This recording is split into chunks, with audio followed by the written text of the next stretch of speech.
Okay, so welcome to part three of our special three-part interview with Rory Smith of the New York Times. If you haven't listened to part one and two, make sure you do so. Make sure you also leave a comment, share, and also continue to follow us on Twitter, Instagram, and also subscribe to our YouTube channel. Today is our final part where we look at Argentina and the lack of talent coming abroad from Argentina to Europe. Enjoy. Again, switching gears to another great piece that you wrote, Rory, about the notable decline in European clubs buying Argentinian players. Talk to us about that. Yeah, no, do you know, I just wanted to pick up on something Dan said as well. I Mhm. think it's really interesting with Ancelotti that, so you think about his Real Madrid team was a brilliant counter-attacking team they had that lightning speed on the break. I think they beat Bayern 4-0 in Munich in the semi-final the year they won the Champions League.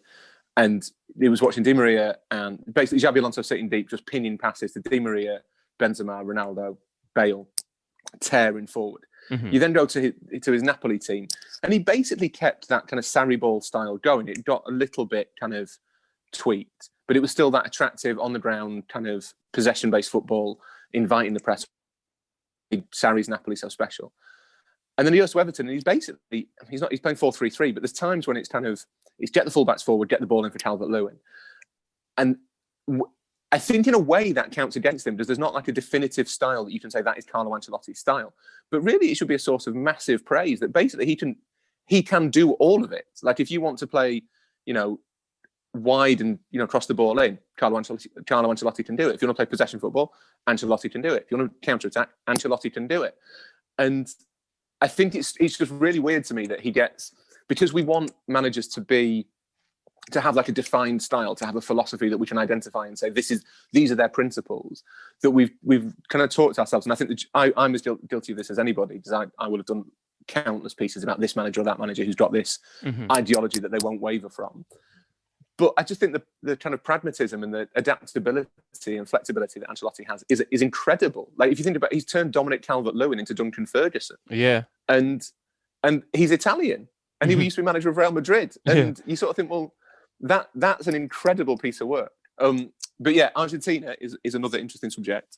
And it struck me that I think I saw a Twitter thread again from Juan Pablo Varsky, who's an Argentinian journalist, just pointing out how many more Brazilians there were than Argentinians in Europe this year at the big clubs. And it struck me as odd as I'd noticed a few years ago that Argentina, I think, had overtaken Brazil in terms of the number of players exported to the major leagues, which is incredible given that Argentina's population is 40 million, Brazil's population is 250 million.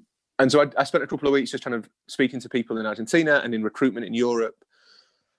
And I think I don't have a definitive answer, but it's a really interesting case study of kind of what's happened to Argentinian football culture, which is basically that they haven't kept up with youth development trends in Europe, which I guess has had two effects. One is that the players they're producing aren't quite as good, and the other is that Europe is producing far better players than it used to. So I spoke Especially to England as well. Well, yeah, I spoke to a friend of mine who works as a kind of scouting coordinator, youth coach at Racing in Avellaneda, which is just south of Buenos Aires, one of the big five in Argentina. And he said that if you look at it kind of 15, 20 years ago, Belgium wasn't producing players in the numbers it is now. France was producing lots of players, but maybe not in the sheer volumes that they are now. Spain had good technical players, but didn't have the same kind of broad profiles of players. Germany kind of churned out energetic midfield, box-to-box midfielders and nothing else, and the occasional kind of tough centre-half with a moustache. And England didn't produce anybody. And now all of those countries are producing tons of footballers. And he said that England is the one that they look at and think, well, how do you stand a chance if England can produce? I mean, England's producing so many young players that it can't use them, and they're all going to Germany to play. Yeah. That is. I know that like each time one goes, it's treated as a sort of disaster for the English game, but it's not. It's a sign of strength. Yeah. That you can export your young talent. It maybe suggests that there's a structural problem in terms of getting those players into first teams, but it does say that the work the academies are doing is working. And Argentina suffered from that. There's this.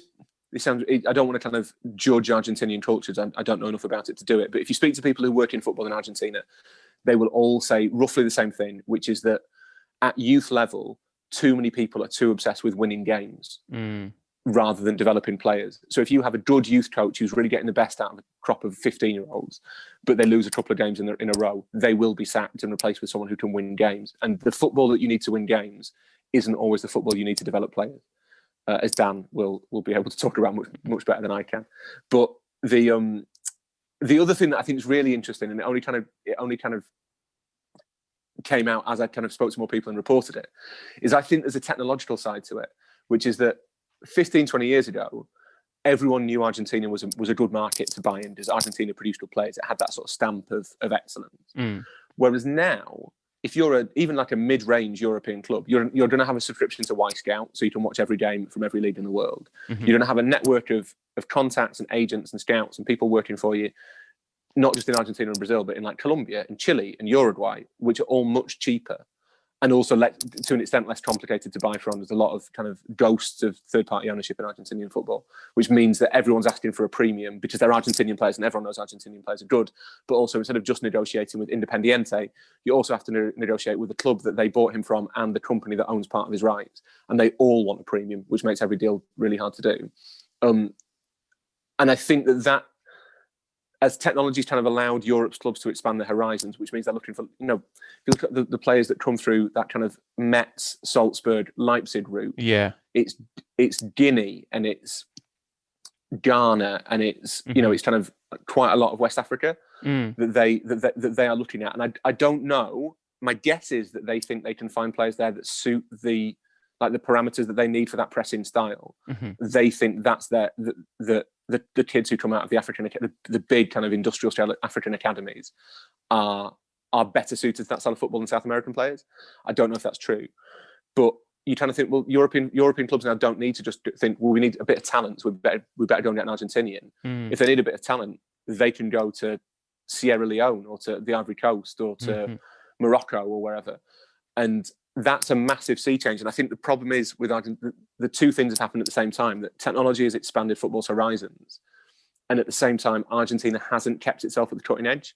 And what you've got is this big decline in the number of players going to Europe straight from Argentina. They're talking about, they wonder whether there might be now a route through kind of Mexico and MLS, that they might export players there, then they go into Europe from MLS, the Almiron route, although obviously he's Paraguayan. Yeah.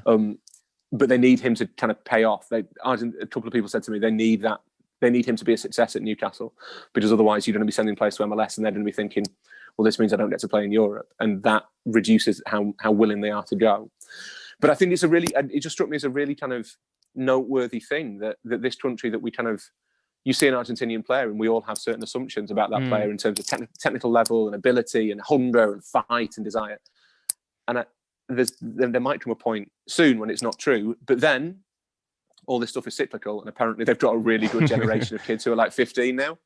So it may be that all teams produce young players when their first teams are bad. That's the rule, and it may be that Argentinian football has dipped to a level now where the young players get a chance earlier on, and that means you get better players coming through. So it may well be that we see in the decline the seeds of the rise, effectively. Interesting. And then, Coach Dan, do you want to speak on this aspect of the Argentinian youth coaches focusing more on winning rather than developing talent? You know what? I'll speak on just the coaching aspects, like Rory mentioned.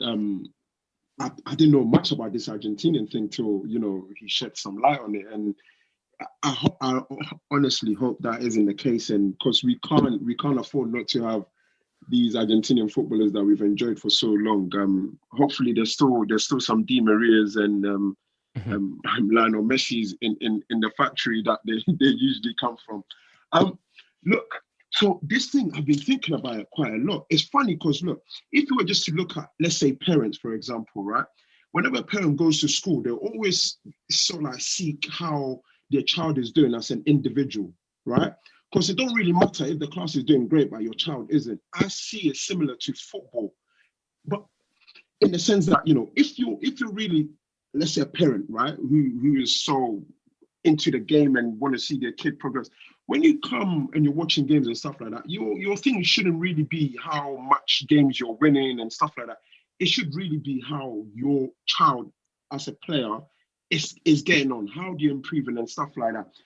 And I feel like that is just common sense that every club should have that approach for the academies and things like that. But it's quite surprising for me to hear that. But then perhaps the opposite side is this, right?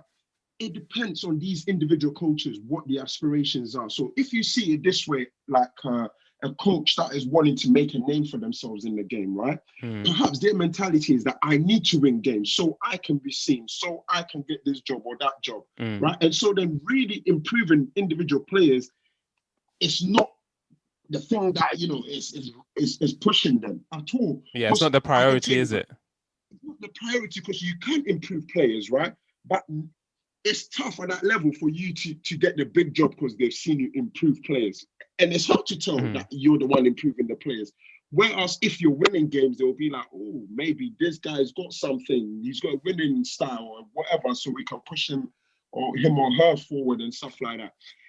These are the only things as a coach I think about. And I'm thinking, it's quite sad that it should be like that. But at least I understand if that was ever to be the reason. But I'm always for improving the players. I'm always for that because honestly, there's nothing like. Well, we had one of our podcast guests mention how they do coaching as well, and just when you see a player, change or improve 1 year to the next, it's just the most satisfying and the most rewarding thing as a coach to see. And so I've always been a big fan of that. I've always been, the one that championed. Let's how do we get this player better, right? Forget the fact that, your team might not be winning, but because unfortunately, sometimes that's how it is. And I'll tell you right now, playing youth football, sometimes parents get tired of coming to games and their kids are losing or not doing as well as they think they should be doing. But they will do well for themselves if they actually focus, right, like they would in a school environment, how their child is getting on. I think that is a much, much better way to look at it than, if the team is winning and how where they are in the league and who's top goal scorer and stuff. Because until you get to a certain age, those things shouldn't really matter. The game should be about them loving it and them wanting to improve. And I think is that that kind of approach that takes them to the professional level. Because at this moment in time, 15-year-olds, you put that much pressure on them. Guess what? They're going to get to the age where they start meeting girls and they'll be like, forget football. There's too much pressure. And it will be sad. It will be sad because Argentina has produced some great footballers in the years past. So hopefully they can sort whatever is going on out there and bless the world with the talents that they've always have. Absolutely, Coach. Couldn't agree with you more. So yeah, that does it for another episode of The Front Three. You've been listening to Big Will, Coach Dan, and thanks again to Rory Smith of the New York Times. We'll be back again next week for another episode, so make sure that you stay tuned. See you next week.